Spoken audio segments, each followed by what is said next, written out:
رمضان تجلى وابتسم طوبى للعبد إذا تنما. Lots of people do zakat in Ramadan. Is it necessary to pay zakat in Ramadan? Who should pay zakat? Who should pay zakat al-Fitr? These are many questions related to zakat. First of all, you have to understand what zakat is. We're not going to talk about zakat of livestock. We don't have livestock, usually. We're not going to talk about zakat of crops, because we don't have farms, usually. And we're not going to talk about zakat of goods and commodities that are sold and bought, as in groceries, as in a showroom of cars, etc. Because usually we're normal people. We talk about zakat of gold, silver, that is jewelry of the missus, or cash, which is what I save and possess, among others. So, what are the conditions of zakat? There are two conditions. Without them, zakat is not obligatory. Number one, that the amount of money saved or the jewelry possessed reaches what is known as nisab. And this is known as threshold. What is a threshold? It's a limit which below it, there is no zakat. What is this limit? Well, in terms of jewelry, if the missus has 85 grams of gold or above, and the caliber of gold is 24, she has to give zakat for that. If she has 84, Sheikh, there's no zakat. If she has 85, but of 22 or 20 or 16 carat gold, there's no zakat. You have to do the math. Because when we say 18 carat of gold, this means that 18 carat is gold and 6 is compensated with copper. So it reaches 24. So this is false, it's not gold. So the 22, you have to do the calculation, the calibration until it reaches 24 carat of gold. 85 plus. In silver, it is 595 grams of silver.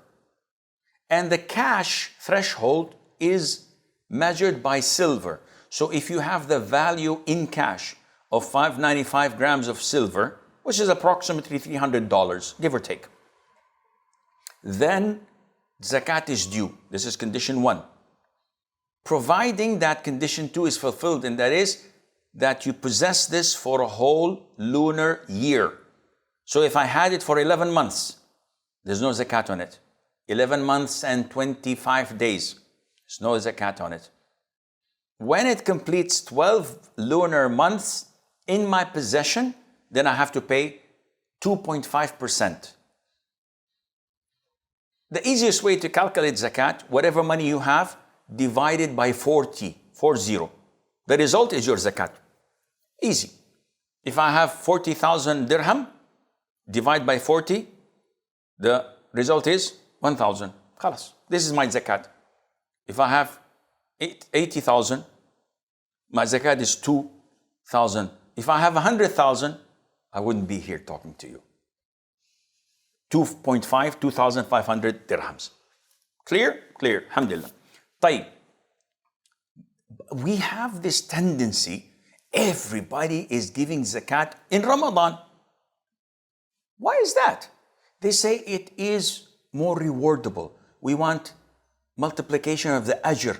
We want Allah to love our good deeds in Ramadan. Wait. Akhi, this doesn't work like this.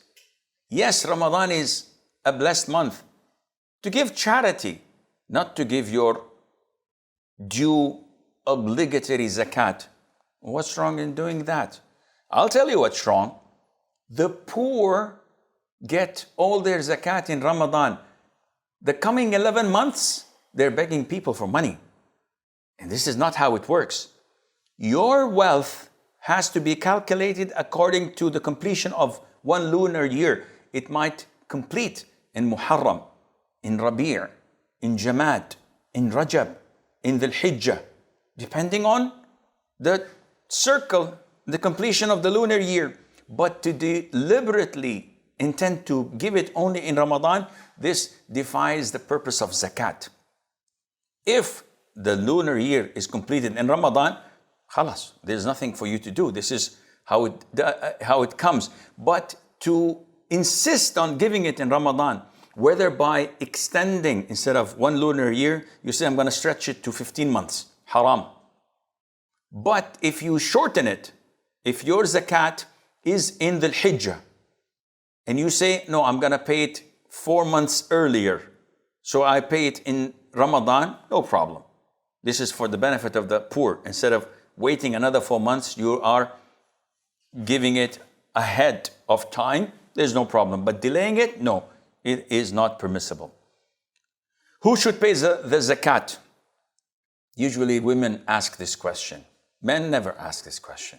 They know that it's their obligation to pay their zakat. But women, they possess a lot of gold, and she doesn't want to pay zakat. So she asks, who pays zakat for my jewelry?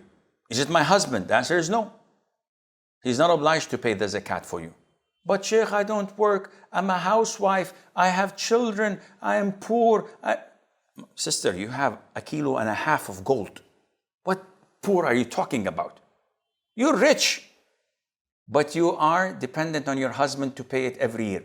If he does this out of his own will, Jazakallahu khair. He's a loving husband. You should kiss his feet instead of nagging and giving him trouble.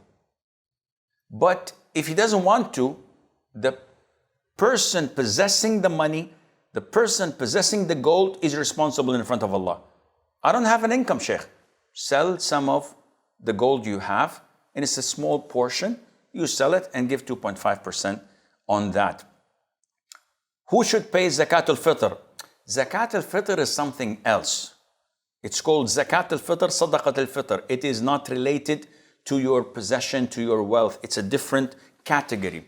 Zakat-ul Fitr is related to the charity you are obliged to give at the end of Ramadan. Time, Sheikh, when does it start? It should be given the night of Eid. So tomorrow is the day of Eid. You should give it before the Adhan of Fajr, the last night. And it can be up to the 27th or the 28th. So giving it 2 or 3 nights earlier is no problem, because Abdullah ibn Umar used to do this, and a number of the companions, may Allah be pleased with them. So can I give it on the 15th of Ramadan? No. Can I give it on the 1st of Ramadan? Definitely not. Though some schools of thought say it's okay, but it's not okay. What is the amount, Sheikh? Zakatul Fitr, as in the hadith of Abu Sa'id al-Khudri and Abdullah ibn Umar, may Allah be pleased with them, and others, the Prophet ﷺ obligated Zakatul Fitr to be 1 sa'. Sa'. What is sa', Sheikh? I can't even pronounce the ain as you do. Well, this is a tool of measurement by size. So it's like liters, not like kilograms. So a sa' is a container, and this container is measured, or we measure with it items like dates, like barley, like wheat, like sugar, things that are consumed and measured by size. 1 sa' is equivalent to 4 mud. And the mud is what is gathered in the palms of your hands. So if I have rice, I just do this and I fill it up. This is 1 mud. 1, 2, 3, 4. This is 1 sa'. So the Zakat al-Fitr is 1 sa'. If it is measured with rice, this 1 sa', when put it on a scale, it weighs about 2 kilos, 0.125 grams. Of course, if I weigh in the sa' dates, the weight is going to be different. If I put in this size barley, it's going to be different in weight than rice or than wheat or than dates, etc. Because the size is one, the weight is different. So usually the scholars give the weight in kilograms because this is the most common. But if they give the zakat in flour, it's different. So they have to go to the size again and check how much it weighs in flour, in barley, in corn, in whatever. Who should we give it on behalf of? Well, it's the responsibility of the father of the house, the guardian of the house, the one who spends money and puts food on the table. And he has to pay it on behalf of those who live under his roof and eat from his kitchen. So we pay for Muslims, whether women or men, whether freed or slaves, whether young or old. And this is the instruction of the Prophet alayhi salatu wassalam. Why do we do this? Purpose, one, so that the poor would not need to beg on the day of Eid. So we suffice them from asking people for their essentials. Do I have to give total strangers to me? No. If I have relatives of my own, cousins, uncles, aunts, who are classified as poor or needy, then giving them Zakat al-Fitr would give me double the reward. Reward of Zakat and reward of connecting my kinship, providing it is not my responsibility to provide for them. What do you mean? I can't go to my son who is poor and give him Zakat al-Fitr because it's an obligation upon me to feed him.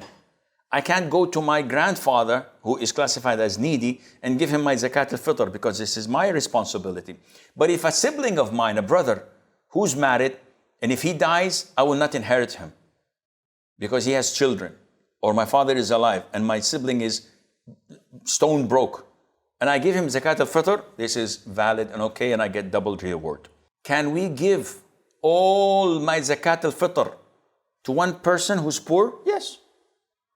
I don't have to feed, if I have 10 in my family, I don't have to feed 10 poor people. No, I can give all of our rice or wheat or whatever to one single poor person without any problem.